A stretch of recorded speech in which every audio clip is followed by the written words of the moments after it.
আচ্ছা বাবু, চল তো তুই আর আমি যে শপিং করে আসি। আরে গাড়িতে তো ডেন্ট লেগে গেল, এখন কি হবে? আম্মু দেখো গাড়িতে ডেন্ট ফেলে দিয়েছে। এই আপা রাগ করে না, আসলে আমি ব্রেক চাপতে পারিনি, গাড়িতে লেগে গেছে। আরে তুই জানিস এই গাড়ি ঠিক করতে এখন আমার কত টাকা লাগবে? 10,000 টাকা লাগবে, চল টাকা বের কর। আচ্ছা আপা, আপনার 10,000 টাকা প্রয়োজন তো?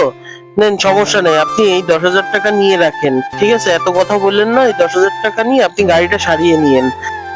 আচ্ছা বাবু, চল তুই আর আমি যে এই 10,000 টাকা দিয়ে শপিং করে আসি।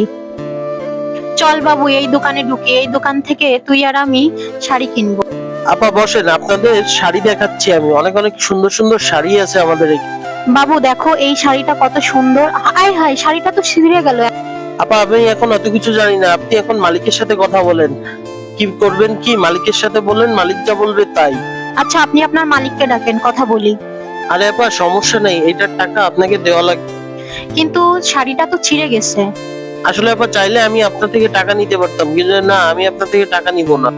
আচ্ছা ভাই, আপনাকে অনেক ধন্যবাদ, সকালের জন্য সরি। এই নেন আপনি আপনার টাকা। আসলে আপনি যেমন করবেন